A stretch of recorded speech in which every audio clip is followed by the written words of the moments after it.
we have this truly inspiring launch video that like I am obsessed with. I watch it every time I go on YouTube. It's like the first thing that pops up, so I know the soundbite so well. But it truly like it's on our Amazon storefront, and I think like it's just an incredible video, and it got taken down because there is like a clip or a few clips with a pair of white underwear with like blood stained through, and that went against community guidelines. And so a lot of it was just like really finding this balance of wanting to destigmatize shame without truly shocking the world, because we would get so much like pushback of like, you shouldn't be posting this. There's like a middle place of you shouldn't be posting this, and like this is exactly what I want to be seeing as a menstruator. Like I've been waiting for this kind of content. Hello, beautiful people. Welcome to the next episode of Beauty and the Brand podcast. Today, I have a very special guest, Jana Shemano. She is the Business Development Associate at Advocacy. It's a sustainable period care brand whose mission is to destigmatize shame around periods. Previously, she served on the CEO executive team at Thrive Global, working to prioritize health and well-being and corporate culture by utilizing science-backed steps. She graduated from the University of Michigan in December 2020 with a double major in international studies, global environment and health, and English literature. And I'm so excited to have you on here, Jana, because I want to learn more about like your experience in working as a business development associate at August. Sharing some of the stories. Like we actually met at the Beauty Matter Future 50 event a few weeks ago, and they sat us next to each other and we started chatting, and she shared some really insightful things that I was super excited about, and I felt like our audience would absolutely resonate with. So I'm just so happy to have you here, Jana. Thank you so much. I'm so excited to be here. Yes, like you said, we met a few weeks ago at the Beauty Matter event, and I had so much fun at that event, by the way. Me too. I met so many interesting people and learned so much from the panels, and just, had a moment to dress up and be around really inspiring people, so like yourself. And so I'm really excited to continue the conversation here with you. Yes, absolutely. So let's get into it. Give us a little bit of the background behind what's the origin story of August? Like, can you tell us a little bit more about what inspired the founders to start the brand? Totally. So August was founded in 2020 during the pandemic, at the height of the pandemic. Our co-founders and the world were locked up both of our co-founders were finishing their undergraduate degrees and finishing school online. And they had met previously running a different company called Juve Consulting, and they met there and really connected and continued their friendship and working relationship beyond that. And during the pandemic, they really had this intention to connect people online about periods, with this like overarching mission to destigmatize shame around periods. And the way to do that is through education and community to start. And so they just took to the internet. They took to Geneva, Instagram, every single social media platform you could imagine. And within the first couple months, they gained around 170,000 followers, which is just... That's insane. Yes. It's truly like mind-boggling because, of course, like now with TikTok and during the pandemic, people were just like jumping off by posting dances and like random content. But the content that we were posting on social media was truly like groundbreaking period content. We were posting how to use a tampon, how to use a pad, really like authentic, vulnerable, honest conversations about what is a period, what does it mean to have a period, and then also like opening the conversation up to our community. So it wasn't just our founding team and co-founders talking about it. It was our community coming together. They were hosting community talk sessions during the pandemic where everything was isolated. It was a perfect time for people to come together and, just share experiences about their period, ask questions, and really like normalize all of these experiences that we're having, like what color should my period blood be? How bad should my cramps be before that I actually go to a doctor to potentially talk about endometriosis? And so all of the conversations that you wish you had as a kid, like those are the conversations that August was having online.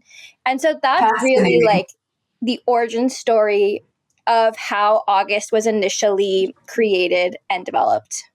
How did, like, so just for our audience, the founders of August are Nadia and Nick, Nadia Akamato and Nick Jane.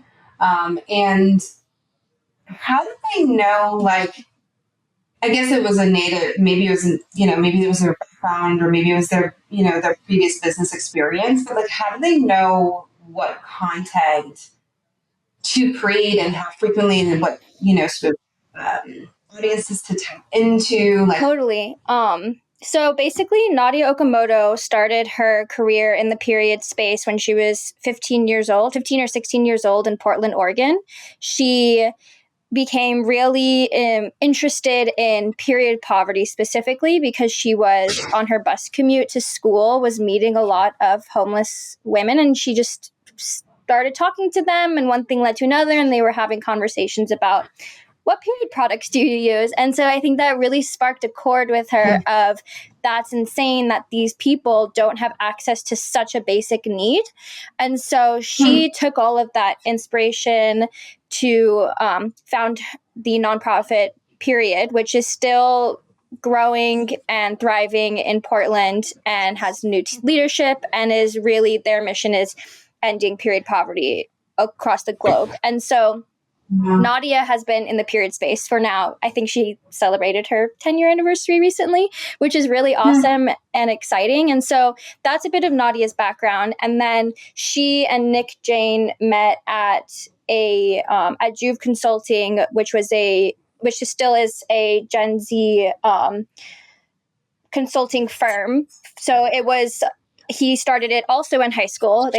This is their second venture, August, which is really awesome. And so he started Juve and then brought on Nadia onto their board. And so they met at Juve and really connected as friends and also colleagues. And then to answer your question so that's how a little bit of their background and how they met. And then during the pandemic, they kind of had this idea of like, no one else is posting or doing what August is doing now, or at the time they weren't. And so that's like they kind of came together and were like, we want to explore this. We want to explore how can we build a for-profit business to destigmatize shame. And so when they took to social media, and like to clarify, when they started, they were just thinking about like building this community.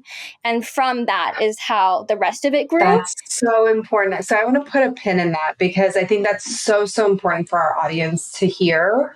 This is not the first time we've heard this and that I've heard this, with my, my experience working with founders and with brands that I see become successful. Having that community, building that community first before starting the product sounds like was a really key step. Completely. Right. And it stemmed from more than that, it stemmed from Nadia's bigger why, right? Like she was already doing nonprofit work, had established a nonprofit organization to support this mission, and then was like, okay, let's build something for profit, like a product that aligns with something that she'd been working on and already doing in the community for a while. So I just wanted to put a pin in that because I think that's so, so important and really visually makes it clear like how and why this conversation took off, but also the product took off when it launched. Yeah. And to even dig more into that, when they were launching August, one of the gaps they saw in the period product industry was prior to August, all period blood you saw was on any ads or marketing campaigns from companies was blue dye. It wasn't actual period blood. And so August is the first company to post real bloody tampons, pads, underwear. And so that was like a real shift in the period care space where and a gap that we saw and reason why we wanted to, and they wanted to build this community is because we wanted to get at the crux of normalizing it and truly destigmatizing this shame that like periods need to be hidden. It needs to be clean. You need to hide up a tampon up your sleeve. And we really wanted to, and still like continuing every single decision we make is with that in mind of how can we destigmatize shame. And so love that. I love that. I love that you know, every decision you make, you go through the lens of how can we destigmatize the shame around periods, going down to the packaging, right? Making it, you know, something that you can just carry around and not have to feel like you have to hide it. So tell me a little bit more about that initial launch and what it looked like and what, you know, prior to launching the product, what was sort of the buildup leading up to it? And then what were maybe some of the things you did or content or campaigns or marketing that were done like right before launching the brand? Yeah. So for the first year of August's inception, prior to products launching, we launched products in June of 2021. So it's been 3 years of products. And then we started the company in 2020. So there was a year of no products where essentially we were just doing community building, going on Instagram. We're use Geneva, which we call our inner cycle community, where we have a community manager who, you know, facilitates conversations, makes people feel welcome and empowered to like ask questions they might not feel comfortable asking their parents or school nurse or admin. Really trying to facilitate that community and closeness so people feel comfortable talking about their periods and their menstrual health cycle and everything like in between. And so for that first year, a lot of it was just community building and then just starting to post content. So one of the biggest problems we faced that first year was no period blood had been posted before. So we were getting banned. Our content was getting shadow banned every single day, taken down. We have this truly inspiring launch video that like I am obsessed with. I watch it every time I go on YouTube. It's like the first thing that pops up. So I know the soundbite so well, but it truly like it's on our Amazon storefront. And I think like it's just an incredible video, and it got taken down because there is like a clip or a few clips with a pair of white underwear with like blood stained through, and that went against community guidelines. And so a lot of it was just like really finding this balance of wanting to destigmatize shame without truly shocking the world, because we would get so much like pushback of like, you shouldn't be posting this. There was like a middle place of you shouldn't be posting this, and like this is exactly what I want to be seeing as a menstruator. Like I've been waiting for this kind of content. And so I think that first year was really just spent like building the community, building the brand, and you know, posting this honest content, and then also dealing with like the stigma that currently exists and like it pushing back on us.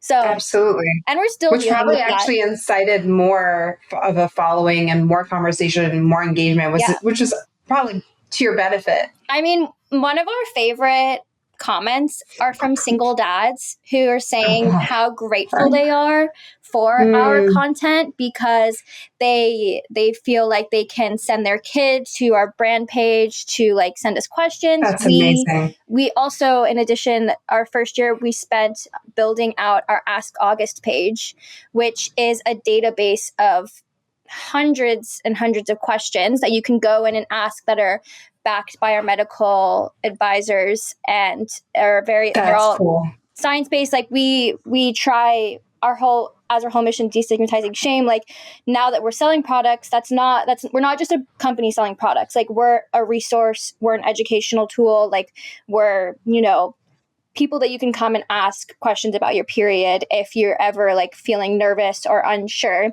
And so I think building out Ask August was really fundamental and important to building that mission. And even I sometimes go in and I ask August, I'm like, oh, what is this? Like, I need to learn more about that. And then we have, you know, citations, and you can go learn more about it, like by searching. And so I think cool. I love that. That's true, like education. That is like a true example of education. And you actually mentioned like advisors that are sort of supporting the credibility and the backing of this Ask August forum. And, how did August partner with those advisors? How did they find them? Like, how did you guys pick those advisors? If you're So willing to share. Nadia, with her extensive network in the period care space, and she spent so much time, I believe, like truly just tapped in and found people that she's already been connected to, or has been connected to, or they connected her to. And so I think, I think community in that sense is like super important. I, over the past year, have really started to value the importance of community in a way that like you can ask a friend like for advice and they can connect you to someone else. And so I think that that was really, really important and helpful to us in the beginning. And also just our mission was just so universally felt by menstruators. And so a lot of our advisors and they're all in like OBGYN, or they're MDs doing that. Makes sense. And so they support us in what we're doing and are really keen to be involved and help further the mission. So I think, that's really how we found them. Amazing. Okay. So tell me, like, at launch, what happened? What did you experience? Like, if you're able to share any of the sort of juicy details of like, what did the sales look like, or in that first week, or what did the, units sold look like, or what was, the response to the launch, and what did that first week look like? So I can't speak to the first week because I was not there for the first week, but I know for the first year and still to this day, like selling products can be very volatile. And we launched our products in 2021, in June 2021. So COVID was still very prevalent, and the volatile supply chain was still very prevalent. So there was a moment where we were really struggling with out of stock because everything was so backed up. So there was a moment, I think, where we were completely out of products, and then we over purchased to ensure that wouldn't happen again. And we are just getting through that purchase of products because of how like we just we still didn't know what was going on. Like that was summer of 2021. People were still getting tested. It was still very like COVID was still very much prevalent. And so launching during a pandemic is definitely a hardy choice, and we felt a lot of that, but we really people need their tampons and we had built the community. And so I think we had a lot of the buzz from just launching, which was really great. And then we pushed through, and we ordered a bunch of products and have just continued to grow slowly. I think our team is very much of the mindset of like slow and steady for growth. Yes, absolutely. Actually, let me ask you, like, to piggyback off of that, did August get any sort of VC backing or any kind of angel investment or anything like that? Yes. So Nadia and Nick spent several months fundraising in 2020, before the pandemic started and like through the pandemic. And so we received a lot of angel investors, and then angel investor checks, and then also did a round of pre-seed fundraising. And so, and now we are currently going through another round of fundraising, which the fundraising at the two different times is very, very different. We were fundraising around a time where like people were starting to invest more around, it was a little bit, they were starting to invest more in 2020. And so after like the pandemic, volatility kind of like stabilized, and now post COVID, it's definitely been a little bit harder and longer. I know that they were able to fundraise really, really quickly, especially with the story that we were telling and the community that we had. Like people were super excited, and we still have that, but it's like people are being much more strategic and reserved with their investments. And so we've started brainstorming more creative ways outside of the VC world. So we've been applying for grants, which is great. and just trying to look beyond VC since it is harder now. Yeah, absolutely. I'm so glad that you're willing to share that, because I think, that it just lends our founders perspective on, the landscape, the VC space, and what that looks like now versus COVID times. And a lot of our founders are actually, applying for different grants. We have a lot of Canadian founders, and Canada actually has some amazing grant opportunities from state run, or rather country run. The US is, it seems like the US has maybe a little bit less, but I feel like there's more and more that are like popping up here and there. Have there been any that you can speak to that have kind of stood out, So that you guys have liked or applied to?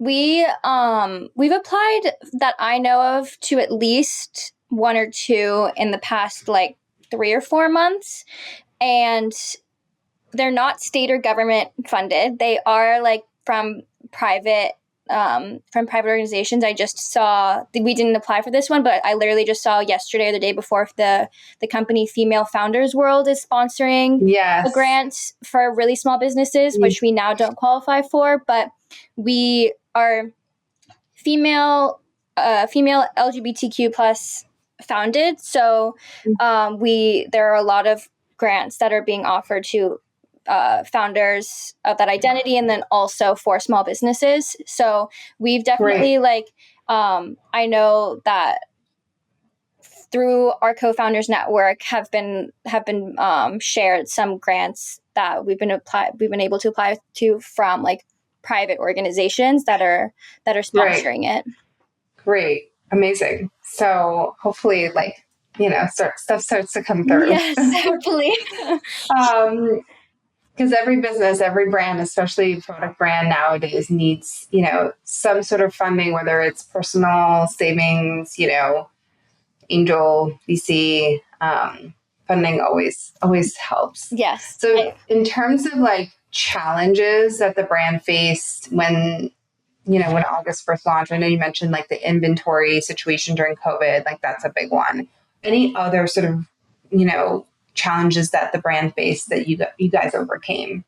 Yeah, so I think we've already touched on it, but just to say it again, like dealing with social media, shadow banning, and taking down our content. We sometimes still deal with that, where a video might not be spread as widely because it shows a bloody tampon, and that's something that we have had to get over like time and time again. So that first year, it was literally every single day TikTok would take something down. And then I remember when I joined, our co-founder Nadia was trying to get in touch with YouTube to reverse community guidelines because their community guidelines would take down our period content. And so that has been truly like a 3-year struggle of trying to, and now even TikTok Shop, they don't allow our period products to be on because they're not selling. I don't know if this is a stigma thing or it's just they're not doing it yet for like strategic reasons, not sure, but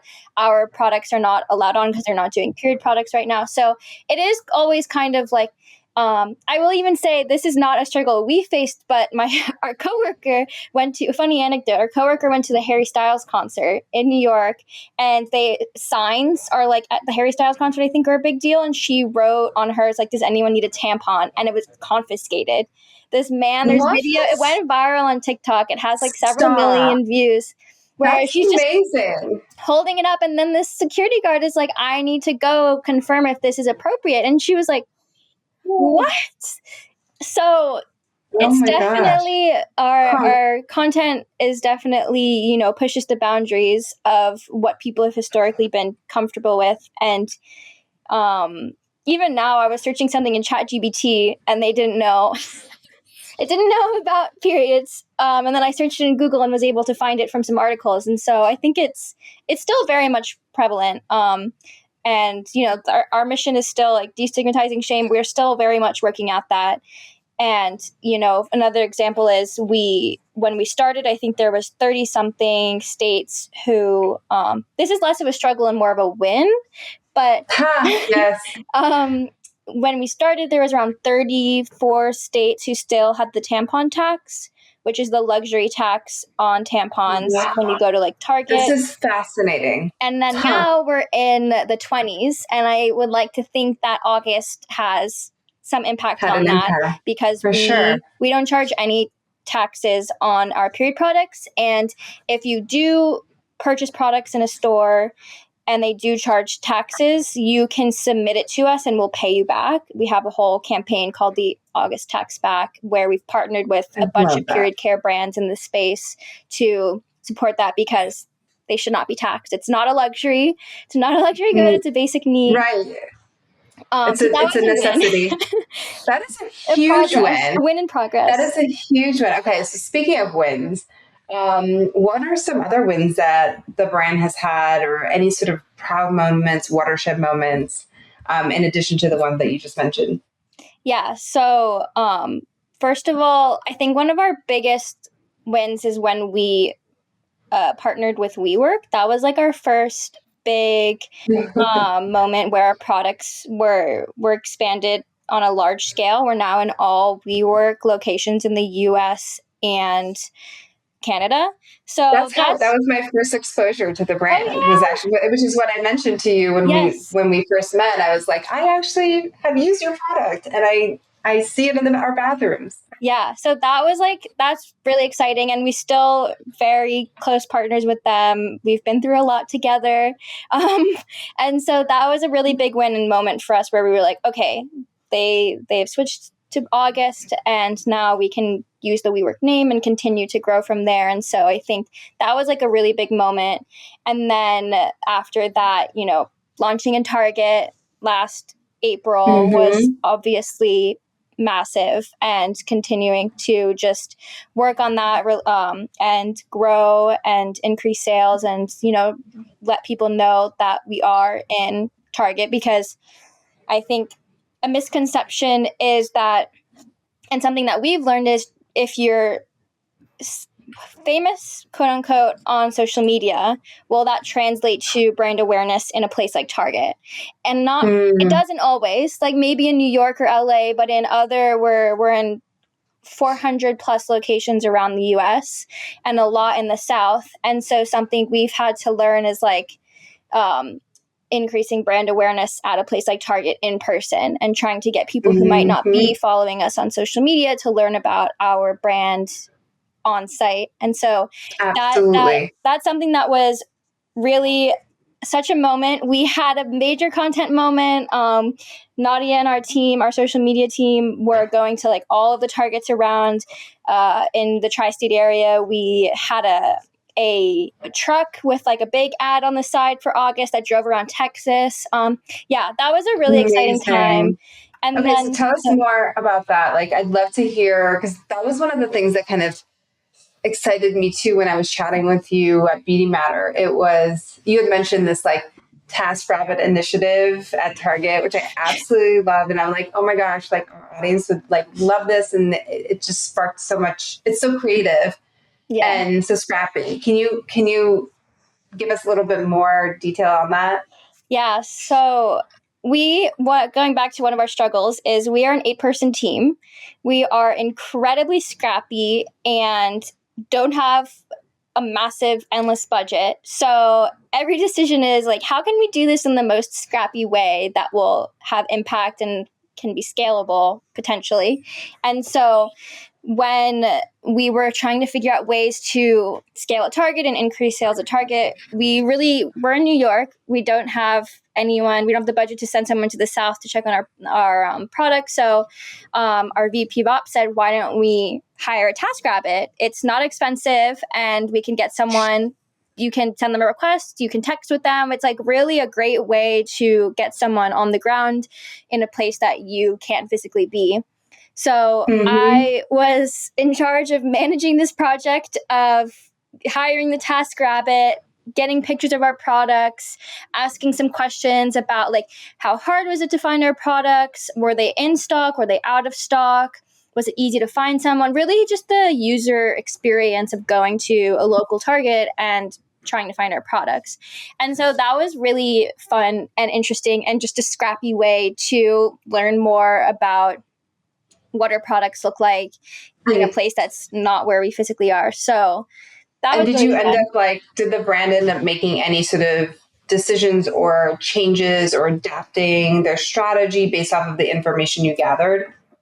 Definitely. We were really trying to understand at that moment our out of stock situation, which can happen a lot of times. And so we were hiring people in Georgia and Florida to go to these targets to see if our products were out of stock and if we needed to do something about that, because obviously if we're promoting on social media, go to your target, and they're not there, then that sucks. And so that's something that we were really trying to solve for, and was actually very helpful in letting us know that our products were there. And so did the task rabbits buy the products too? Not that I know of. I wish, because I feel like that would have been yeah. I'm just thinking about what I would have done in that situation is number one, yes, market research or user experience research, but then number two, let's have them buy products. Yeah, I feel like next time we do it, we should give them a discount code. I think it was very early on, and so we hadn't gotten there yet, but definitely great.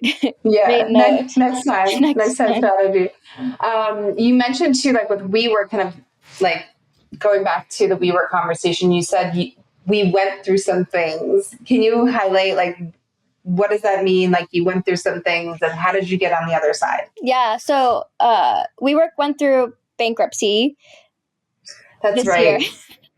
That's right. And so we weren't there was never a moment where they were like, oh, I don't think there was. It just, they went through bankruptcy. And so their internal headquarters was just in kind of disarray. In havoc. Yeah. So there was a moment where we just had to pause some orders and figure out, just let them get themselves sorted before pushing through. Sure. And so I think just with that, we have a really great relationship with our the POC on their side, and we and they, honestly, they were amazing. They were so communicative and really helped us. We're such a small fish in the land of WeWork and their priorities, and so it was just really, really kind on their side to be communicating with us and sending us emails about what was going on, especially when their jobs could be they didn't know what was going on as well. And so I think just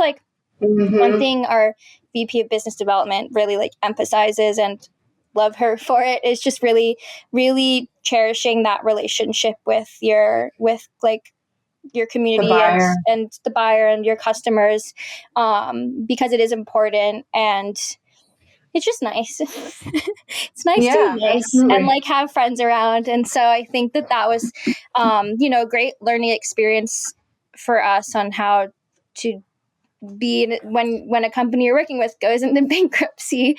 And so that's just a bit about WeWork. Yeah, absolutely. And when it's the learning lesson there is when you're in partnership with whoever you are in partnership, and there's some sort of trial or tribulation that they're going through, maybe seeing it through to the other side, sometimes you can't see it through to the other side, but in your case, you stuck it out with them, and it sort of benefited you in terms of your visibility and reach. And I'm sure, are you able to sort of track the ROI on that partnership, or track the outcome that it has in terms of sales, purchases? Yeah. So we definitely they're one of our biggest buyers, but I think what we really value with WeWork is the brand awareness, and that we're able to get people like you and to learn about our products, because I think Yeah. on TikTok and Instagram and social media, it is very much our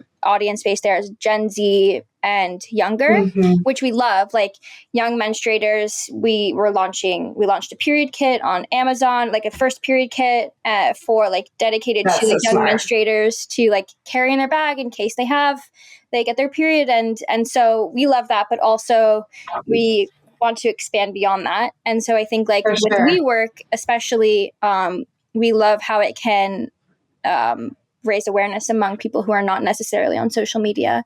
And so that's Yeah, but something it's hard to track because on like through a sales sheet because I can't there's no way for me to know that you saw our products and now are aware of our products without meeting you and talking to you. So it is like very hard to like track on a piece of paper, but we can be pretty sure that it is working because of yeah. how many people are going through in a WeWork every single day. Yeah. Okay. Very interesting. I also think like, I'm just thinking about it from my perspective. This is, yeah, sort of like brainstorming some ideas right now, but I almost think like having a little sign, like signage or like a QR code or something, like some kind of signage, like swap conventional for organic. Yes, Because I think from like as a millennial, you know, I'm not going through the same situations as like a Gen Zer, but I'm certainly very aware of like health and wellness and like my age bracket. Like we're into like wellness and making sure we're kind of sustaining our health, and all that. So having it be like an alternative option and making it clear, like, here's why you need to swap it. Cause it really is that simple. It's like your basic conventional tampon versus a natural organic one and how that can make a difference. I think like that's like an easy messaging transition. totally. I love that. Yeah. And we could go and implement it now. Yeah. If they're willing to do a signage, like I know like it's hard because of the space, like that little table where it's on, it's so small. Yeah, we actually they do have signage like announcing the partnership. I don't know if they should be in every bathroom, but they might not be, with a QR code to our website. So that's They another might way be. to get I feel like I didn't see it, but I'll go check like when it's possible it's not after this there. call. It's I'll fine. go It's check and then okay. I'll report back. Thank you. It probably is. I just like maybe didn't pay attention to it. Okay, so what else? Let me ask you like what are some of those like marketing strategies now, post COVID, we're 2024, 2025. What are some of the marketing strategies that have really proved to be more effective in reaching your target customer more recently?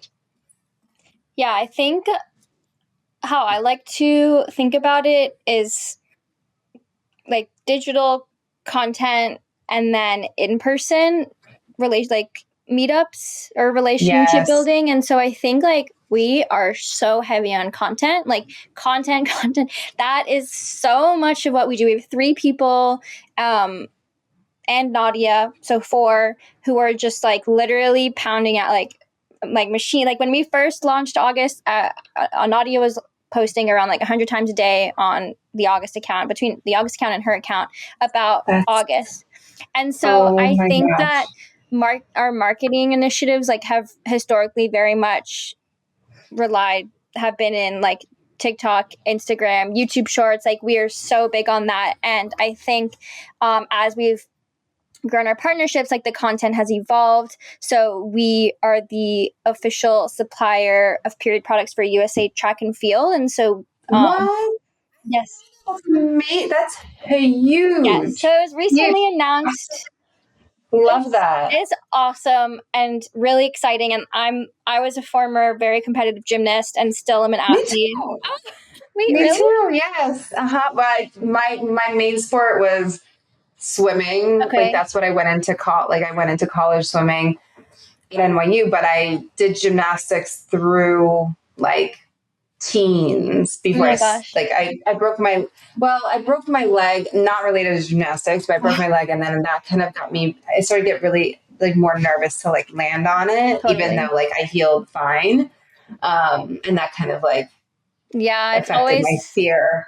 mm, That's so cool that you did gymnastics competitively. Like yeah. what a, I and like was you probably are so stoked for the Olympics. yeah, I mean, I love, yeah, I've always been, I went to a gym, I grew up in LA and I went to a gym in Marina Del Rey where, when I was like 5 or 6, there was a girl at our gym who was in the Olympics. And so we all came together and watched it together. And like, I just have such fond memories. And then I was actually interviewed for an LA Times article about the Olympics. Yeah, And so like interviewed as much super like cool. as you can say for a 5 or 6 year old. I'm sure my mom was like facilitating it, but Right, right, um right.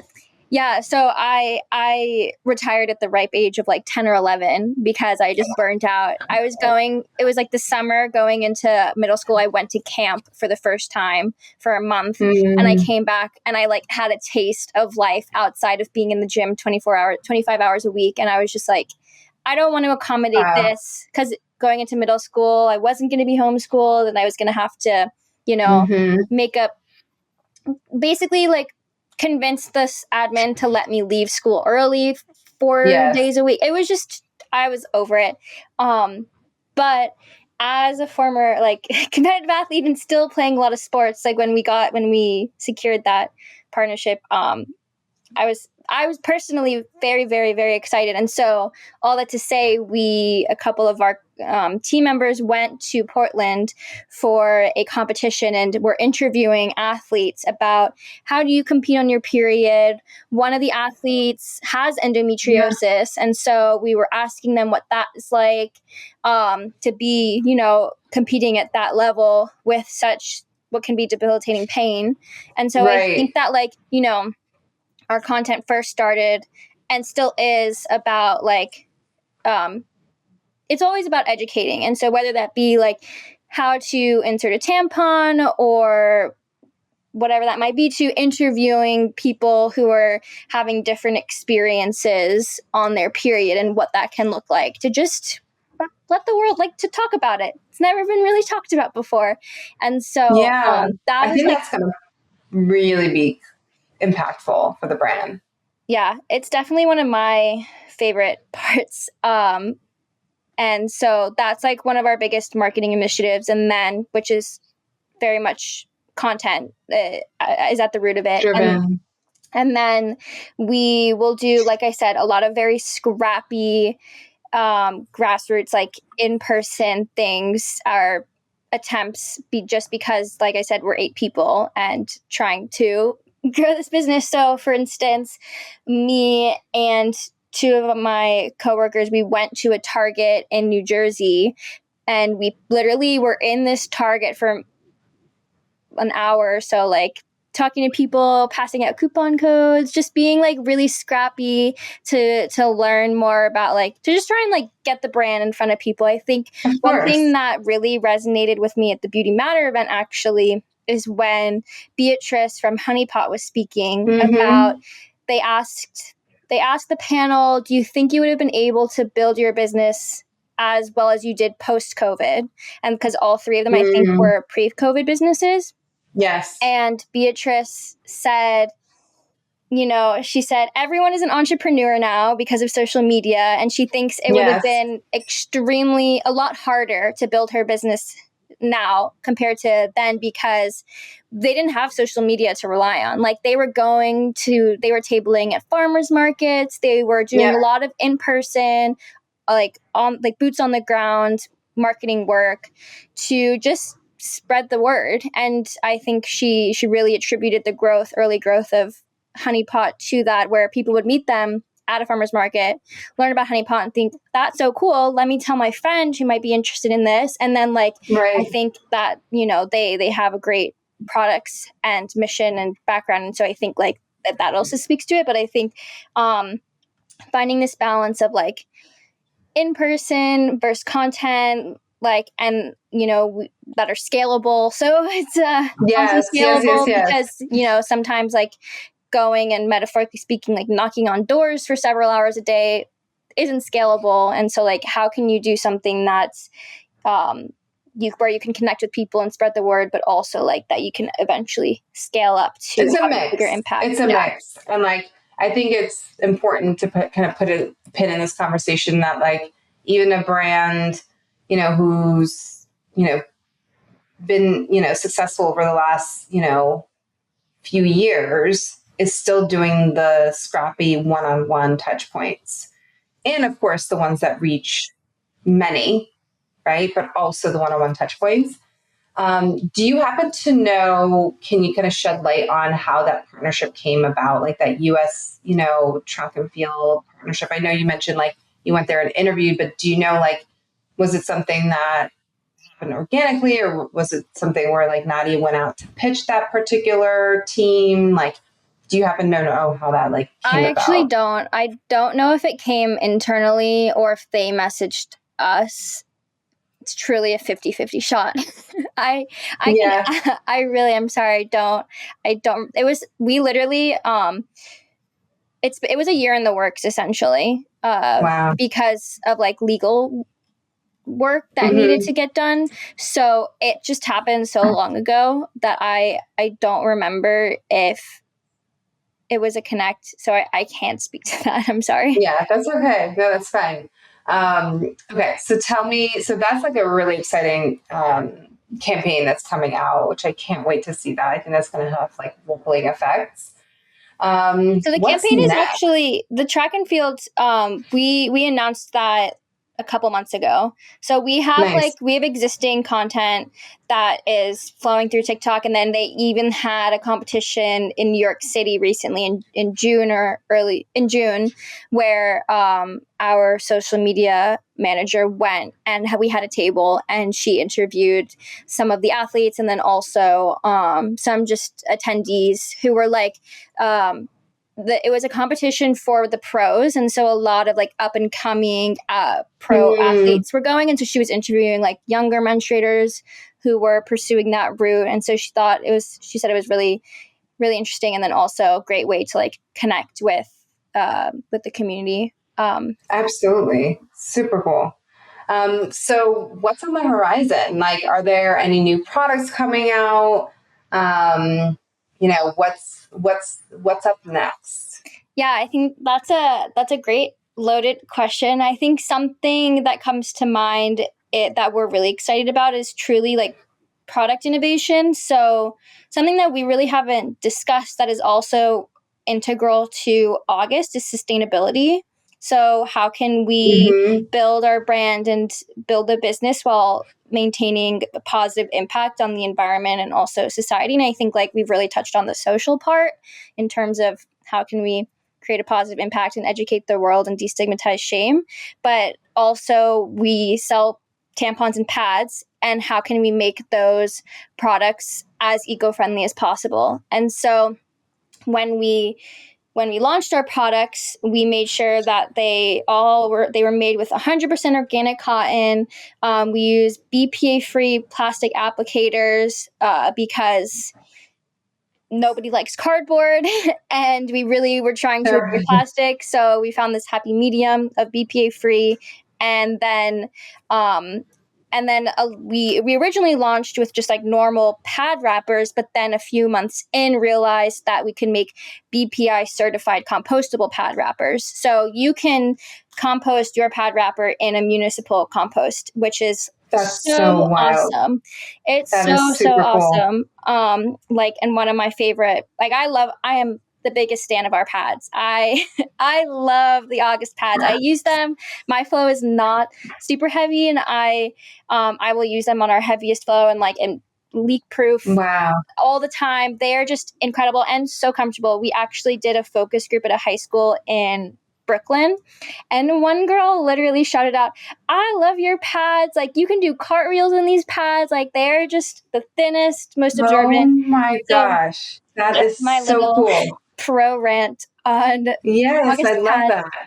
But something that we're really excited about is like continuing to innovate on how we can make our products more eco-friendly. And so we are thinking about how to use like sugar cane and much more natural materials that can that can break down quicker and easier. And so that's something that like we're really excited about and trying to work on, as we're still like, one of our biggest goals is to become profitable. And so thinking like really trying to find this synergy between being a profitable company, but also impact, which is so hard. So hard. hard.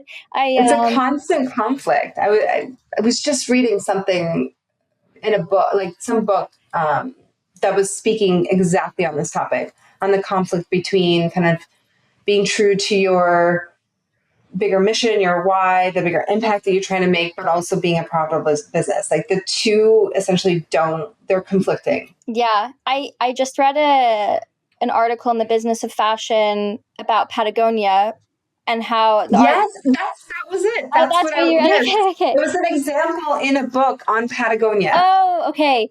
Yeah. So this article was called like The Paradox of Patagonia, and essentially how their mission statement is in the business to save the planet, but they're selling like to consume. And so it's how can you be profitable, and like how can you be a for-profit business but also preaching about impact like that? And so one thing that they were talking about is Ryan Gellert, the CEO, is really going to try and push hard for Worn Wear, which is their arm of the company that basically resells. Like if you buy a new Patagonia vest, you can send it back to Worn Wear, and then they'll resell it. And so it's basically like promoting like secondhand fashion. And so they have a VC firm arm where they invest in companies that are aligned with Patagonia's mission. And they're investing in like tech companies that are promoting this. And like if you go onto places like Gap or Old Navy, don't quote me on those companies, but you'll start to see a lot of fashion brands are coming out with like Worn Wear equivalent arms where you can basically send your products back to then be resold, which is really exciting. And obviously still a work in progress, but I think that that's something that we also are dealing with on a daily basis of how do we be profitable and also continue to make an impact. And they're definitely conflicting. And I think there is a world in which, personally, I believe there's a world in which where they don't need to be conflicting, but historically it's just always been about profitability. And so as we're now incorporating social and environmental impact into the conversation, it's going to conflict until we find solutions to enable them to not. So I think I think the consumer is expecting and demanding that more than ever before. So, what I see, my perspective on that is, being able to source materials or source packaging that is more accessible for a young brand, a young business, right? Versus what's currently typical is that like packaging, whether it be primary, secondary packaging that is more eco-conscious will typically be more expensive and more prohibitive for a young brand. So it's making that piece more accessible for building the product from the ground up, that can then get, passed on to the consumer. And then of course, like, aligning with the bigger impact that the brand's trying to make.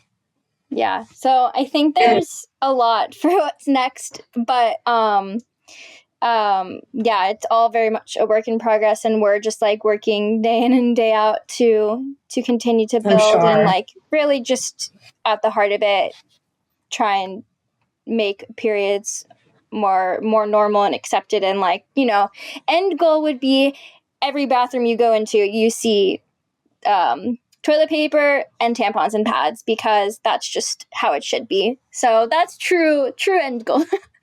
Yes, I love that goal. And what is there a specific revenue milestone that you're looking to reach? What's that next milestone? So I think like I know we're trying to go from like a $5 million company to like $25 million company.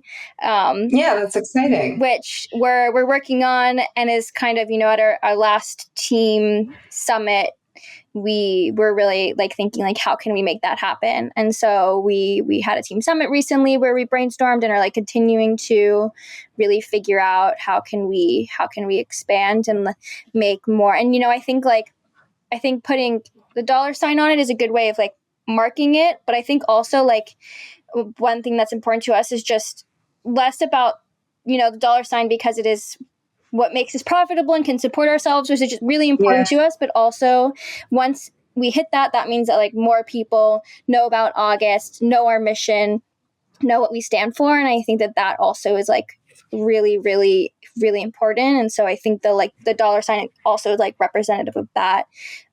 absolutely.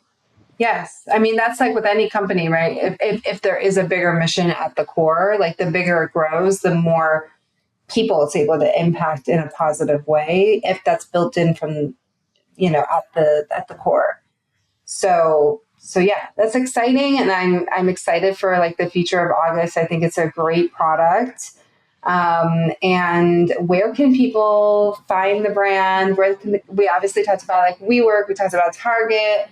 Anywhere else that you can let us know, let our audience know where they can find the brand? Yes. So we are, like I mentioned, at WeWork. If you're a WeWork customer, you'll see our products in the bathrooms if you haven't already. We're in Target. So I said we're in 400 plus Target locations around the US, and then hopefully expanding soon into more. And then we also like have our D2C website. It's august.co, where you can go on and set up a subscription or do a one-time purchase. And then we also sell like some swag, which is fun. And Fun. we're on Amazon, and I think those are like Amazon, our D2C website, and Target are definitely our biggest places where like any individual can go and purchase products. And then, like I mentioned, WeWork, Equinox, and then Nice. we're in all Equinoxes in the US. And then also we're just in a lot of small local businesses across the country. So we are on Fair, which is where a lot of retailers will Yeah. go and purchase products. And so I like oversee that account, and I'm obsessed with Fair. Yes. I Tell love me going why. on and seeing all of these like super small cute businesses. We sell to a hotel on an island in Maine. That's We so fun. sell to like a really cool restaurant in California that's like a Michelin restaurant. Like I'm just like and then we're also like in these like convenience stores in the South and like Alabama or Arkansas.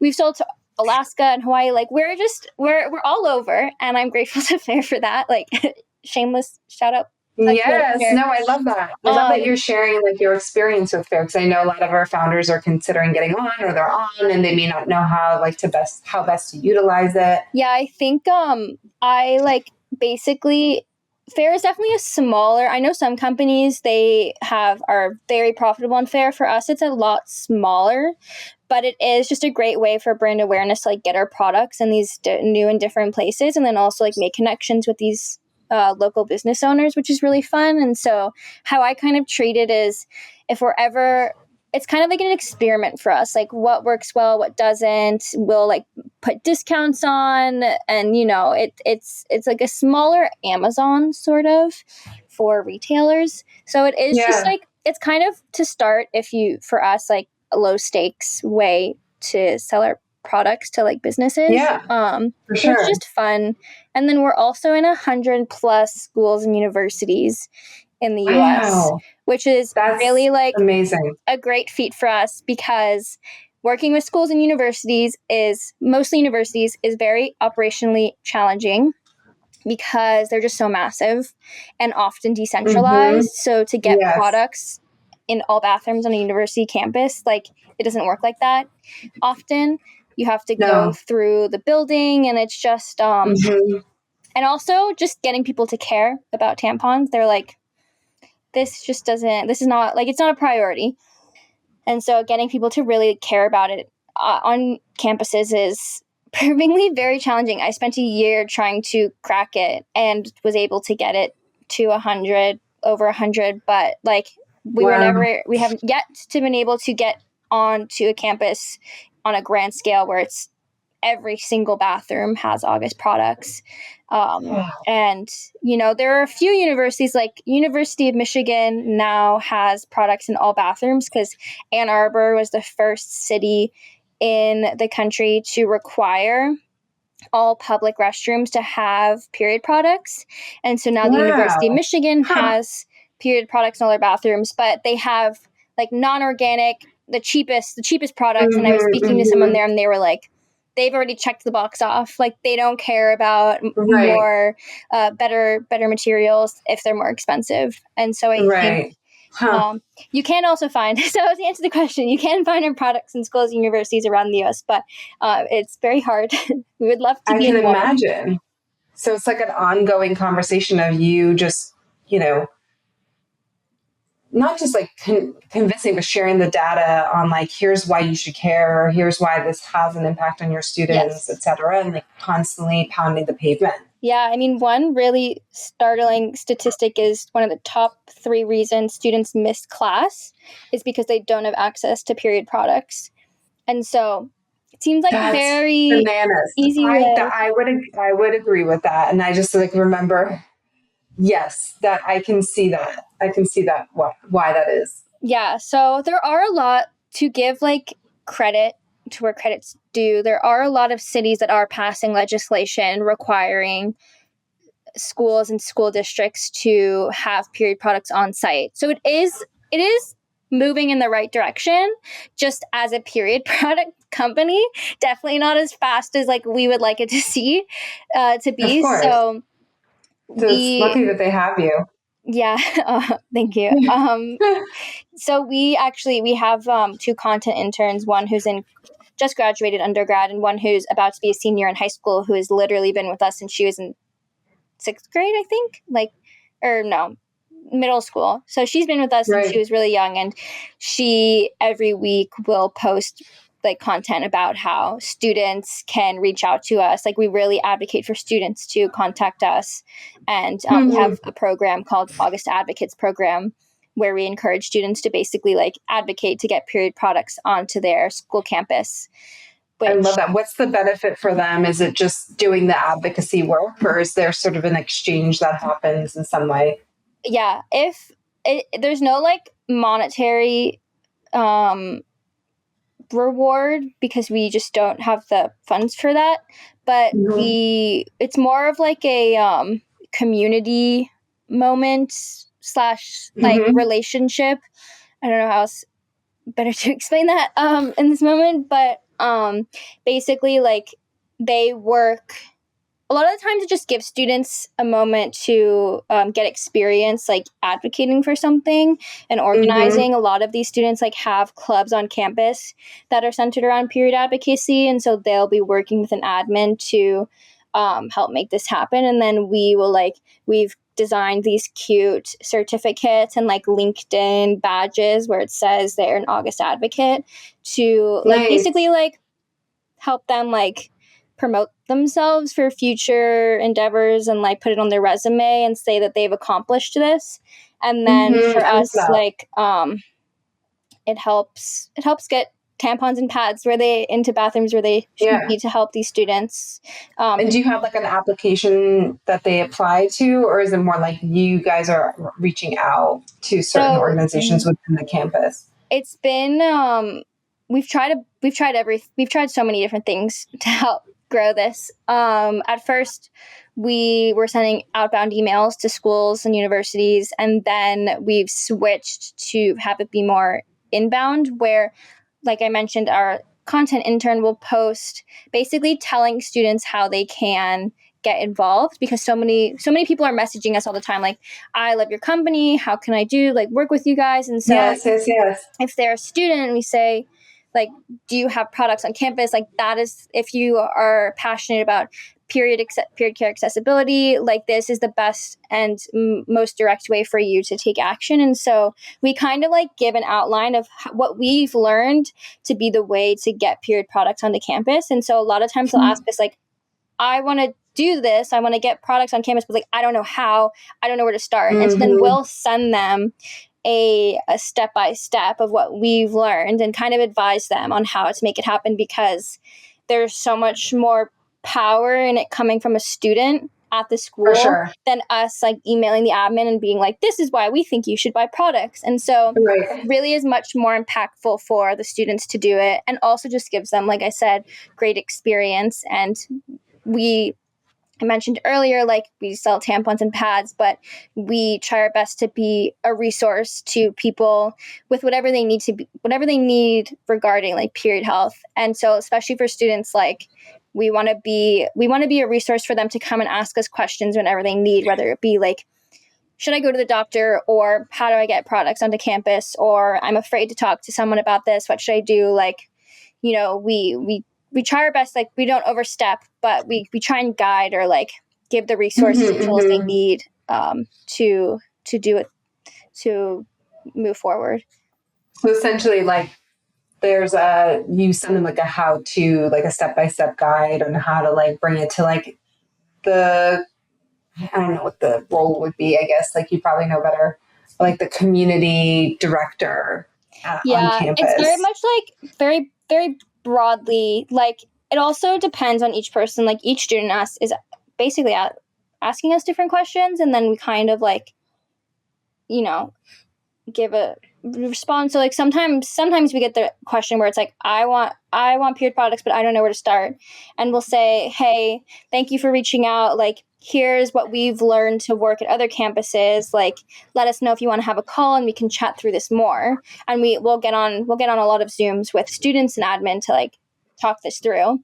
And then there will be like, I want to purchase products for a period drive. Like, can I purchase from you? Say, heck yeah, like here's our wholesale website.